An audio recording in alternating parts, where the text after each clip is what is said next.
recorded history, man has labored to improve the material well-being of himself and his loved ones, to secure more food, better shelter, and finally, additional conveniences. In America, under a written constitution that established a limited form of government, man made great leaps forward in a relatively short period of time. Here, where man was really free for the first time, his unrestrained ingenuity increased productivity enormously to achieve an abundance of material blessings only dreamed of in ancient times. The proverbial horn of plenty has truly overflowed. The variety and volume of material goods available today would have staggered the senses of history's mightiest and richest kings. Despite their power and riches, they had no access to the abundance available to the average American like Mr. and Mrs. Jones. And Mr. and Mrs. Jones stroll through their material wonderland, taking it all for granted, showing concern only when something distracts them. Mrs. Jones picks up a loaf of bread and is about to put it in her basket when she notices the price, 42 cents. She stops, thinks back to last week when she shopped, and recalls that the same loaf of bread was 39 cents. She's upset, of course, and complains to Mr. Jones that everything seems to be going up. They're both quick to blame this particular price increase on the store, the baker, and, of course, the wheat grower. Unfortunately, the Joneses have completely overlooked the real culprit in creating what they think of as inflation. Most people think that inflation is the rising price level of goods and services, but this is not strictly so. For the rising prices are a result of inflation, not inflation itself. Inflation is defined as an increase in the volume of money and credit relative to available goods, resulting in a substantial and continuing rise in the general price level. There's nothing deep or hard to grasp about inflation. When the amount of money and credit in circulation increases at the same rate as productivity increases the amount of goods available, prices of the available goods remain generally stable. But should the amount of money and credit in circulation increase without a corresponding increase in the amount of available goods, prices of available goods will be forced upward by the inflated volume of money and credit. In an exchange economy such as the United States, people exchange their labor or goods and services for the thing called money, which they then use to purchase the goods and services they desire. If the items used as money have no actual value, nor are they representative of and redeemable in something that does have actual value, the money itself cannot be considered real wealth. Unvalued money is fiat money, and people accept it for their goods and services, and hope that they will be able to exchange the fiat money for the goods and services of others. Such an arrangement can be quite convenient, but is also subject to an obvious weakness. The items actually used as money do not come into existence automatically. They are created by someone out of something. Of the many items that have been used as money, the most successful has been gold, which possesses certain special qualities. Gold has value in itself, for as a commodity it has numerous uses. As a medium of exchange, gold was and still is highly dependable. For although the supply can be increased, the increase is limited by how rapidly it can be located, mined, and processed. Unfortunately, gold's scarcity, an asset that makes it desirable as a medium of exchange, can also present a serious problem. As a population grows and the amount of goods available increases, what happens to the need for money in circulation? A simple illustration answers the question. Two people, using money to exchange their goods and services to each other, find it desirable to have 6 pieces of money available to efficiently carry on the exchange process. If a third person joins the group and adds to the supply of goods and services available, a larger total number of pieces of money will be necessary if the exchange process is to function as efficiently as when there were only 2 people. When gold is the only medium of exchange in use, unless the supply increases as rapidly as the population and the amount of goods and services available, the exchange process becomes restricted. Gold is somewhat limited in its ability to meet every legitimate need for an increase in the amount of money in circulation. The use of printed paper money as a medium of exchange goes back in history many centuries and appears to have begun in China. Marco Polo returned from China with a tale of how the Emperor Kublai Khan had seized all the gold in his domain, and then issued pieces of paper with a value written on them, which the people had to accept at face value. This scheme soon found favor in other parts of the world. Governments discovered they could obtain money by simply printing paper, and they did so. The results of fiat money have always been disastrous for the people who actually created the goods and services that existed. The experience of the people of Germany following World War I is a graphic example. In 1922, the people of Germany were suffering through severe shortages of material goods and rapidly rising prices, while their political leaders were increasing government spending and simply issuing unbacked paper money to pay the bills. This irresponsible inflation of the money supply, which had already driven the value of the German mark down to 162 to $1 US from the pre-1914 level of 4.2 to $1 US, rapidly reached incredible proportions. The German mark, from the level of 162 to $1 US in early 1922, fell to over 4 trillion marks to $1 US on November 20th, 1923. In Germany, million, billion, and finally trillion mark notes became commonplace but worthless. The postage to send a local letter was 100 billion marks, and a sack of paper money brought only a single loaf of bread.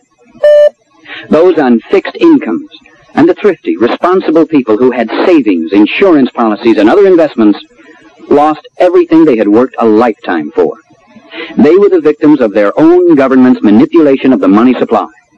Attempts by governments to manipulate the amount of money in circulation have always been disastrous. When government has the power to create money, those in power simply create new money whenever they want more money to spend. History clearly shows that governments have been the most consistently guilty party in the inflation of the money supply. During the American Revolution, paper money was issued by the Continental Congress to pay the cost of the war. The paper money was unbacked and soon became almost worthless as an acceptable medium of exchange. This gave birth to the phrase, "not worth a continental."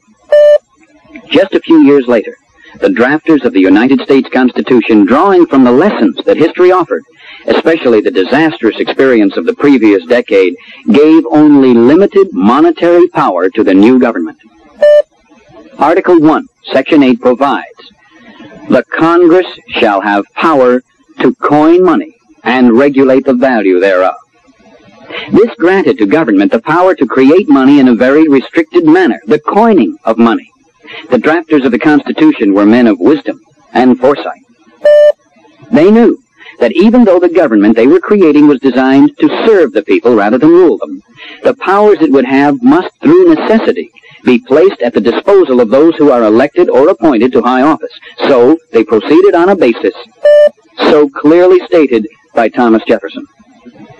"In question of power, let no more be heard of confidence in man, but bind him down from mischief by the chains of the Constitution." In monetary matters, that is exactly what the Constitution does. To coin money was the only power to create money granted to the government, and coining money means just that and nothing more. Since the United States government has only the legitimate power to coin money, just who has the right to print paper money? The answer is simple. The Declaration of Independence declared that governments have no legitimate powers except those granted to them by the people. This principle of consent of the governed is the basis upon which the United States government was established. The powers granted to the United States government in the Constitution do not include the power to print paper money, and in no state constitution have the people of any state given that power to their state government. So, as incredible as it may sound, the people have obviously reserved to themselves the right to issue mediums of exchange in any form other than coins. By the way, the viewer, before reacting to this startling but undeniable truth by rushing out to purchase a printing press, paper, and ink, should note that a natural barrier exists that makes it impractical for everyone to create their own medium of exchange. Mr. Jones and anyone else has the right to print their own medium of exchange, but they have no power to compel anyone to accept it as payment of debts or in exchange for goods and services. Unless a paper currency has been proclaimed legal tender by government, in which case it must be accepted by the people, it will be accepted only by those who feel it is a valid and redeemable claim against the assets of the issuer. That the Constitution had not granted the United States government the power to issue paper currency was recognized and accepted even by government officials themselves until the Civil War. During 1862 and 1863, United States notes, popularly known as greenbacks, in the amount of $450 million, were ordered to be printed by Congress. Without any legitimate power to do so, they printed paper and magically created money. This supply of $450 million of instant money helped the government to pay its bills. But for the people who received the greenbacks, they were no bargain. The purchasing power of greenbacks fluctuated, generally downward. During the summer of 1864, goods that could be purchased for a $20 gold piece cost $50 in greenbacks. The issuance of gold certificates and later silver certificates was the next act of monetary sleight of hand by those in government. The premise and argument offered was quite simple. The government has the power to coin money, to mint silver and gold into coins that may be put into circulation, granted in Article 1, Section 8. Since coins are heavy and burdensome, the people will find it more convenient, and it will be less expensive if the government issues paper substitutes. Of course, the amount of paper substitutes issued by the government would not exceed the amount of coins that could be minted from the gold and silver actually held by the government. This change in concept, although clearly a perversion of the monetary powers granted to government, left the government with still only very restricted powers to create money. The next important step of monetary manipulation occurred in 1913. President Woodrow Wilson, on December 23, 1913, signed the Federal Reserve Act. This initiated the creation of the Federal Reserve System, which was to provide a panacea long sought by politicians and economists, a controlled expansion of the money supply. The country was divided into 12 geographic districts, with each district to have one Federal Reserve Bank. The act required that all nationally chartered banks contribute a percentage of their assets to the Reserve Bank in their district. Capital stock in each Federal Reserve Bank was issued to the member banks for their contributions. This was stock in name only, for it could not be sold or transferred, and did not entitle the member banks to actually control the Federal Reserve Banks. The government-established reserve banks were to operate within government-established limits that could be changed at any time by the government, and were subject to rules and regulations issued by what is now known as the Board of Governors, 7 political appointees chosen by the President with the consent of the Senate. Each of the 12 Federal Reserve Banks was to be able to issue Federal Reserve notes, which would be claims against the Reserve Bank's assets. The government proclaimed that the notes would be legal tender, which must be accepted as lawful money, and that they would also be an obligation of the United States. The notes themselves could be printed for the Reserve Banks only by the U.S. Treasury Department, and the number to be printed was limited to an amount not to exceed certain assets the Reserve Banks would deposit as acceptable collateral. The Reserve Banks dealt primarily with member banks, and could actually increase the volume of money in circulation by investing in certain commercial credit transactions defined as notes, drafts, and bills of exchange issued or drawn for agricultural, industrial, or commercial purposes that matured within 90 days. Investing in these short-term goods-producing transactions was to result in an increase in the amount of goods available, and also increase the amount of money in circulation and new credit available to balance the situation. How beneficial or harmful this limited amount of monetary manipulation could have been is debatable, but not really important, for changes began taking place almost at once. The Federal Reserve Banks opened for business in 1914, and 2 years later, September 7, 1916, a significant new means of monetary manipulation was granted by the government to this government-created agency. The reserve banks could now loan money directly to member banks on the basis of their promissory notes secured by certain commercial credit, which included bonds or notes of the United States. To whom this new power was important became apparent almost immediately. World War I was already sweeping across Europe, and soon American fighting men were involved. When America entered the war, government spending took a gigantic jump upward. Other than coining money, the government has only two legitimate ways of obtaining money to pay its bills. One, taxes, and two, borrowing against the credit of the United States. Higher taxes are never popular with the citizens, so politicians have usually found borrowing, spend now, pay later, to be far more politically expedient. The government debt, which had been $1.2 billion on June 30th, 1916, ballooned to $25.5 billion in just 3 years. The government had borrowed over $24 billion from somewhere during this 3-year period. How they were able to do so is quite simple. Banks across the nation bought huge amounts of government bonds, for that was the patriotic thing to do. Government securities went to the bank, and the bank's money went to the government.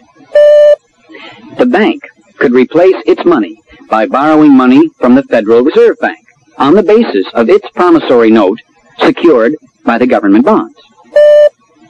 The Federal Reserve Bank could replace its money by ordering new Federal Reserve notes from the government, with the government bond secured promissory note of the local bank deposited as collateral. The government now actually had newly created money, which it put into circulation by paying its bills. The government could now spend more money because the increased supply of money generated an even greater amount of available credit, and the people could now be sold even more government bonds. This procedure had just one restraining factor. New money could be created only temporarily, for only short-term government securities could be used as security for the bank promissory notes that were used by the reserve banks as collateral for new Federal Reserve notes. Shortly after the war, America entered the era of the Roaring Twenties. People were enjoying the good life materially, business was booming, and even government was prospering as revenues from taxes exceed spending year after year. The national debt, which had been $25.5 billion in 1919, was being paid off, and by 1930 had been reduced to just over $16 billion. The crash came in October 1929. And an economic depression almost paralyzed the nation. For most Americans, it was a bleak time. They tightened their belts and tried to provide for their loved ones as best they could. Government income from taxes decreased, but the politicians increased rather than reduced government spending and fell back on borrowing the money to pay the bills. But the overspending was somewhat handicapped, for the people lacked the money and credit to purchase very many government bonds and notes. On February 27, 1932, the Glass-Steagall Act became law and declared that any government security or obligation purchased by the Federal Reserve banks would be acceptable to the government as collateral for new Federal Reserve notes to be printed for the reserve banks. Politicians could now issue and sell an unlimited amount of bonds and notes to obtain the money to pay for their spending programs. Government overspending could now be changed into new money permanently in circulation. And this is what began happening. During the 4 months immediately following passage of the Glass-Steagall Act, enough government security to increase the government debt by $1.3 billion. This had been possible because during that same period, the government-established Federal Reserve banks bought enough government securities to increase their holdings by over $1 billion. Just one small stumbling block remained. Americans could still hold gold for monetary purposes. This limited the issuance of paper money somewhat, for the people could always simply return the Federal Reserve notes to the U.S. Treasury and demand that they be redeemed in gold. During the early days of Roosevelt's first administration, the American people were stripped of the privilege of possessing gold for monetary purposes, and this action successfully removed the last stumbling block. Between June 30th, 1932 and June 30th, 1969, the government-established Federal Reserve banks increased their holdings of government securities by more than $52.3 billion. These new assets served as the collateral for the additional $44.3 billion in Federal Reserve notes the government printed for the Federal Reserve banks. During this same 37-year period, The supply of actual money in circulation was inflated from $5.7 billion to almost $51 billion. This constant inflation of the amount of money in circulation increased the amount of available credit to gigantic proportions, which enabled the politicians to float enough government securities to finance the national debt from $19.5 billion in 1932 to an incredible $353.7 billion on June 30th, 1969. $353.7 billion is almost too large to comprehend, so let's look at it another way. Every man, woman, and child in the United States owes $1,800 in addition to their current taxes. In the case of Mr. Jones, with a wife and 3 children, that means his share of the national debt is $9,000. The United States government securities held by the Federal Reserve banks, which totaled $57.8 billion on December 3, 1969, earn interest and provide the bulk of Reserve Bank earnings. From its beginning in 1914 to the end of 1968, the Federal Reserve banks showed a profit after operating expenses of $18,228,468,126. A look at just where this vast amount of profit ended up is very revealing. The Federal Reserve Act required that privately owned banks invest their money in stock in the reserve banks, and provided that the member banks were to receive a dividend of 6% annually on their investment. Member bank dividends on their investment has accounted for just 4 cents of each dollar in profit accumulated by the Federal Reserve banks through 1968. Another 4 cents from each dollar in profit has been paid into a surplus fund. The remaining 92 cents of every dollar profit of the Federal Reserve banks, a total of $16,742,166,875 has gone to the United States Treasury. The Federal Reserve banks were created through government action. They are controlled by political appointees of the government, and the overwhelming portion of their profits go back to the government. To contend that they are privately owned and controlled is to deny reality. The Federal Reserve banking system is a quasi-governmental agency created by politicians who sought a means to escape the chains of the Constitution, which had given the government the power to only coin money. The constantly rising prices of the goods available is the result of their success in creating a means to deliberately inflate the money supply. The purchasing power of the dollar has shrunk by an incredible amount. The dollar of today is worth only 38 cents compared to the dollar of 1939. Mr. Jones must earn over $10,000 annually today to provide for his family, as well as his counterpart of 1939, who earned $3,800. Today, everyone notices that prices are climbing upward at an alarming rate. Unfortunately, due to their lack of knowledge in economics, they do not realize that the politically manipulated inflation of the money supply is the principal cause of the rising prices. Demands that the government step in and enforce strict control of prices grows louder almost daily. Many confused people echo the cry and thus find themselves supporting an incredible paradox.